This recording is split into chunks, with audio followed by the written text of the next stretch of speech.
Good morning, students. In our previous class, we have started tenses. Now, in this class, we will read the sentence structure of each part. In our previous class, we have seen that tenses is divided into three parts: present tense, past tense, and the future tense. Then this present tense is divided into four parts: present indefinite tense, present continuous tense, present perfect tense, and present perfect continuous tense. Okay. We have seen the sentence structure also of this: subject plus verb first form, or SES plus object. Okay. Now we will see the present continuous. Okay. Now we will see the present continuous tense. So sentence structure: subject plus ismr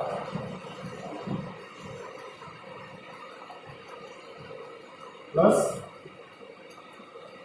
verb first form plus ing plus object. Okay. Subject plus ismr plus verb first form plus ing and object. Suppose Ram is eating mango. Ram is subject. Ram is singular. Ram is what he is doing. Ram is eating. Eat plus ing. Eating mango. Okay.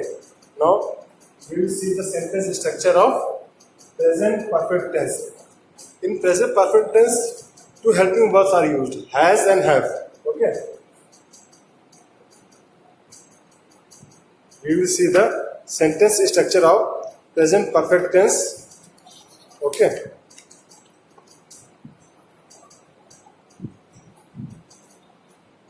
Subject plus has or have plus name verb third form plus. Yes, see that one thing we have to notice that in perfect tense you always use third form. Okay. Whether we are talking about the past tense or the future tense, whenever we talk about the perfect tense, then main verb third form. Okay. Subject plus has or have. Has is used for the singular, have is used for the plural. Subject plus has or have plus main verb third form plus object. Like Rohan has eaten. Eat past third form eaten apples. Okay. Now present perfect continuous tense. In this subject. Okay. So subject is there. So subject is there. Okay. Subject. You see that subject plus what is the perfect? Has and have.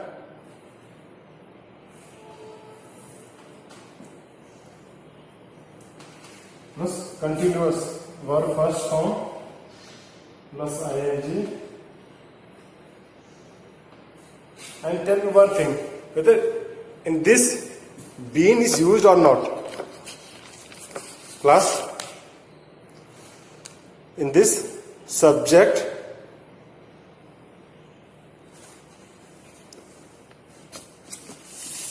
okay, subject is used there.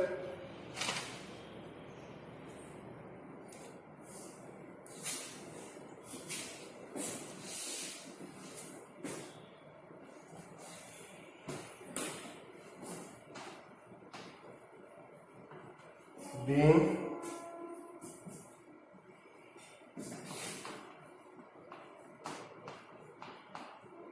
main verb first form.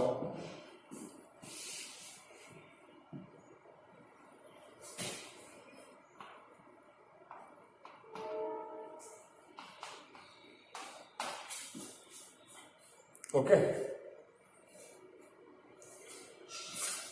Present perfect continuous sentence structure is subject plus has or have plus being plus verb first form plus ing and object.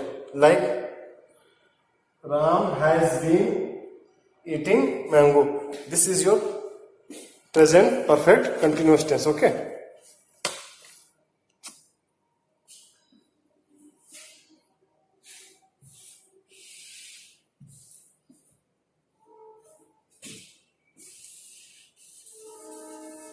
Now we will talk about the past tense. Okay.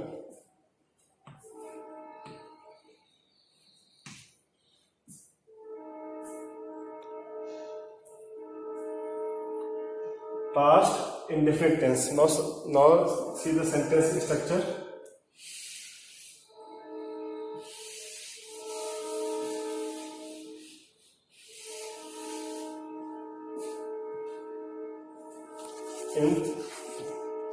In past indefinite tense, we use main verb second form.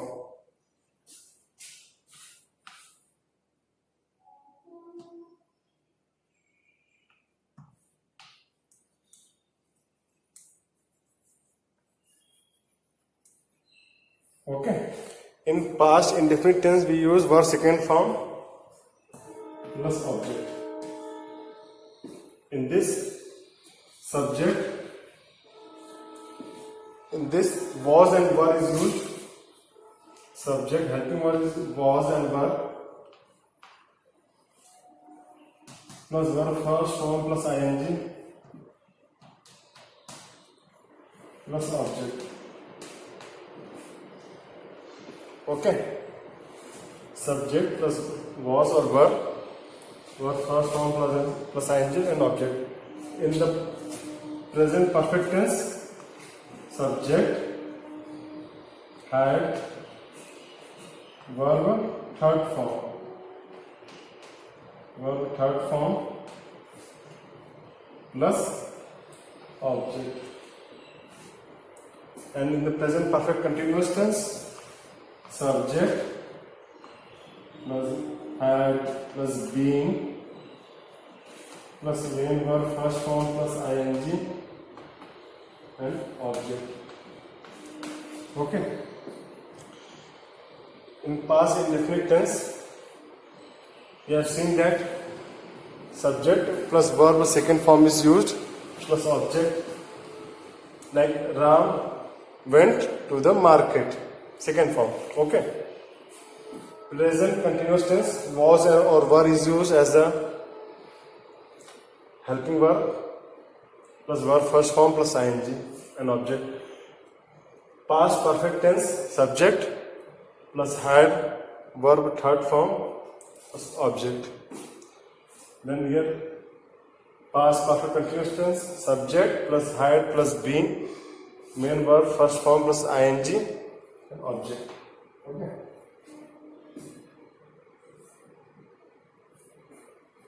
Now we see the future.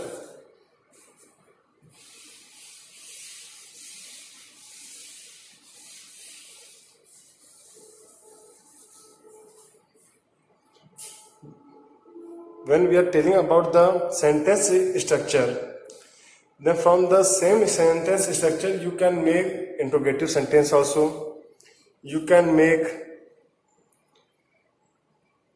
negative interrogative sentence also. Why we use all these sentence? In order to make the sentence a negative sentence. Suppose you have to use a negative sentence, then we say that Ram is not eating the mango. We have seen the sentence structure that subject will come first, then helping verb is am are plus verb first form ing plus object. But when we use a negative sentence, then we use Ram is not eating mango. Means not will come before the main verb form. Okay.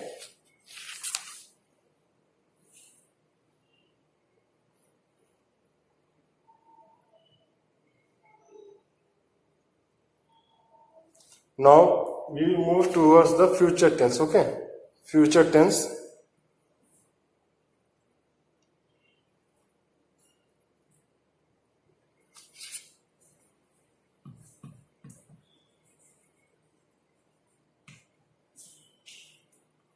Subject,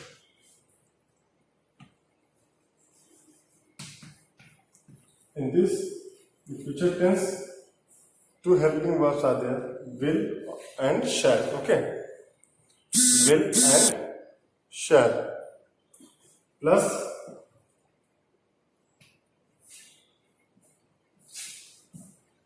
verb first form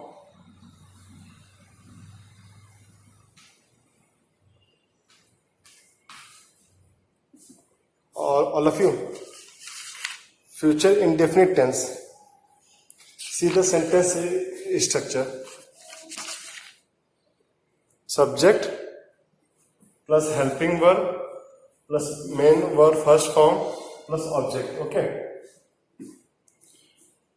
When we start making it a negative sentence, then what we do? We add here not.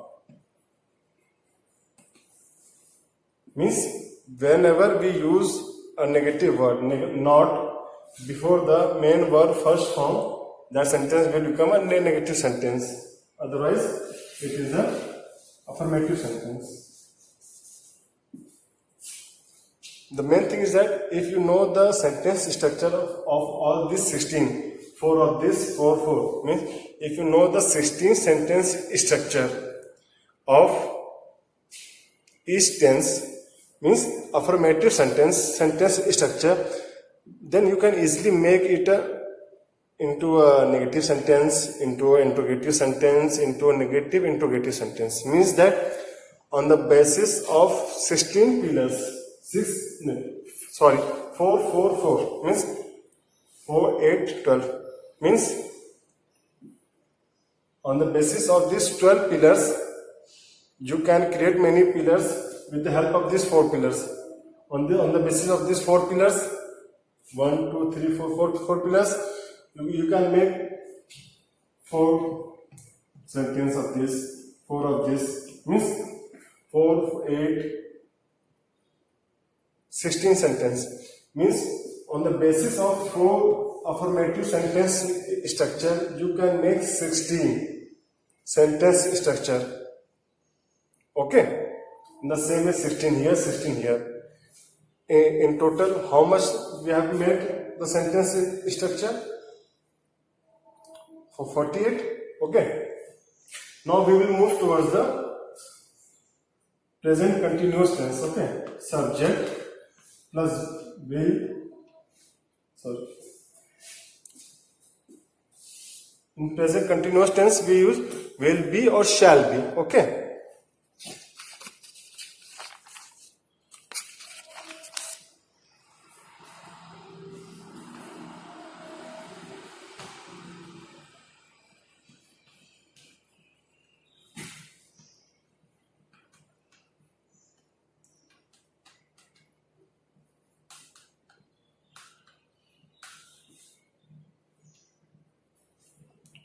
Okay. Subject plus helping verb will and shall was the helping verb, but while we are making the continuous tense, future continuous tense, we use be here. Okay. Will be or shall be plus main verb first form plus ing and object. In present perfect tense, we use subject. Then what will come? You only tell. In future perfect tense, what will come? One thing is that the helping verb will be have. Okay. So subject, then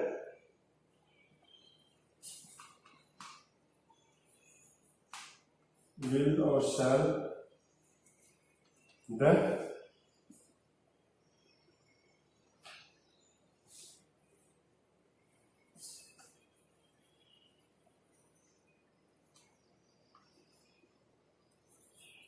verb third form. plus object. Okay. Some complications are there, but with the future tense only. That here we use be, will be, shall be. In the future perfect tense we use subject plus will or shall plus have plus main verb third form plus object. Like Ram will have been. Sorry. Ram will have done the work, or we can say that Mohan will have eaten the mangoes. Okay. Now we will come towards the future perfect continuous tense. Subject will or shall must have been.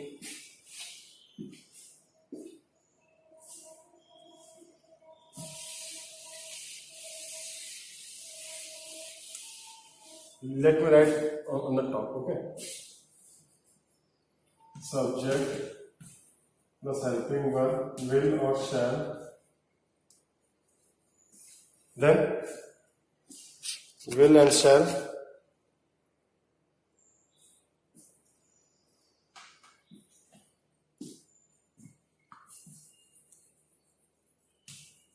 have been. Verb first form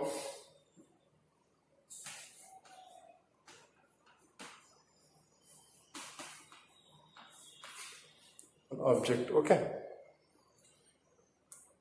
Ram will have been eating mango. Ram will have been preparing for my examination. Okay. In this way, we have completed the tense. First of all, you have to remember the sentence structure of each tense. Okay. When you know the sentence structure of each tense, then it is easy for you to understand. Okay.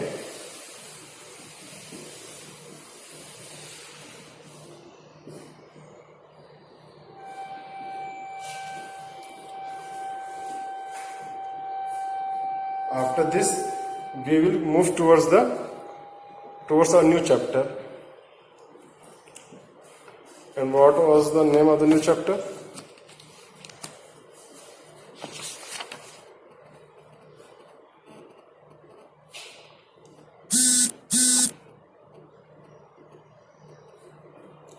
Landscape of the soul. We have done this chapter, landscape of the soul.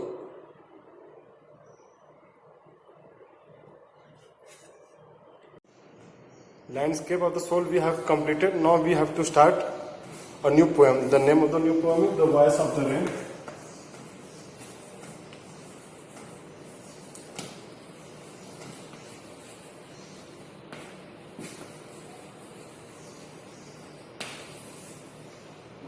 The Voice of the Rain, written by Walt Whitman.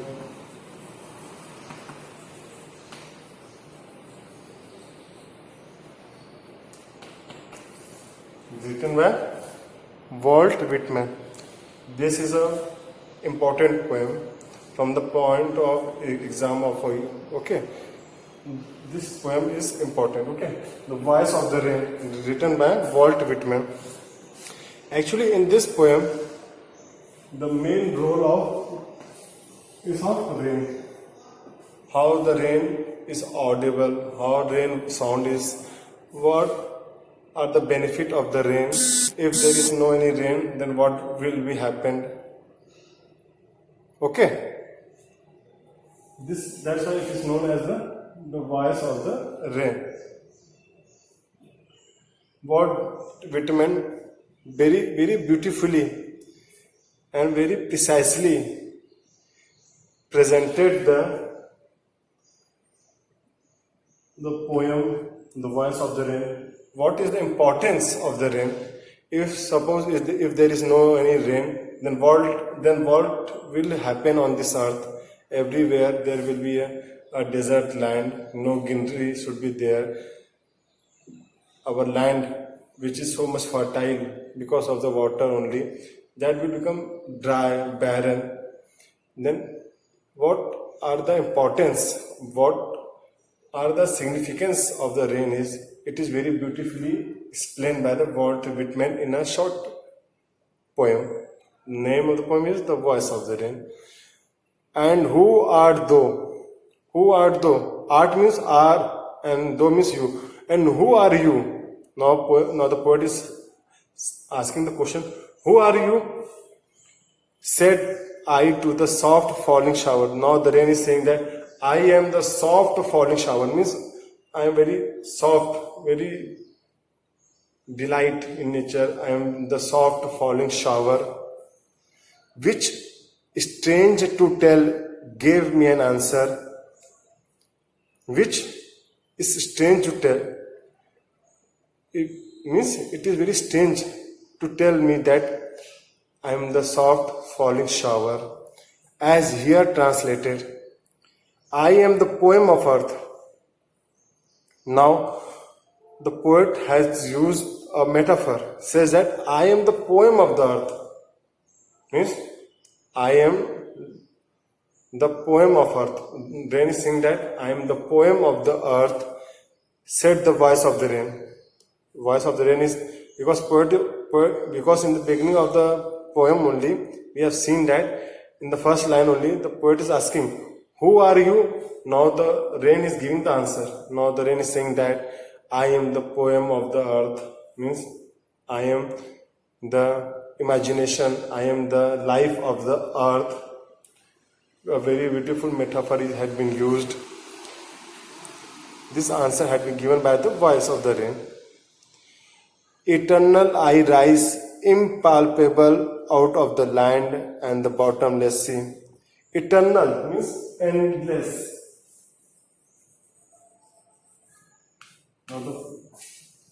Now the rain is saying that I am eternal, means I am endless. I rise, impalpable. Impalpable means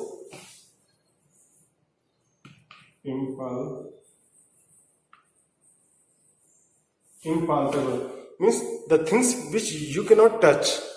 Impalpable. Now the rain is saying that I am the eternal, endless. There is no any boundary, there is no any foundation. I am eternal, impalpable means the things which you cannot touch, impalpable, out of the land and the bottomless sea, means from the top to the bottom of the sea. Endless, there is my way, means I am endless. You cannot find my source from where I am coming and where I will go, because wherever you will see me, I will be there. That's why I am eternal, endless, from the top to the bottom of the sea. Upward to heaven means my source has been started from the upward to the heaven. My source is there, heaven. And whence means from where? From where vaguely formed means unclear. Vaguely means unclear formed dust layers of the globe. Means there the clouds had been formed in the sky, which is not very much clear, unclear, formed altogether, changed and yet the same. Now the poet is very beautifully saying that we are the combination of dust particles and all the rains and the atmosphere, but at the end we are one, means we are combining each other, means there is a combination of the different particles, but in the end everything will be one. Upward to heaven, endless to the sea, vaguely formed means altogether the clouds had been formed, but at the end they are only one. I descend. Now here the poet says that I starts from the heaven, from where unclear, altogether formed, and yet the same. We have combined there in the heaven. All the clouds are merged, and at the end they are only one.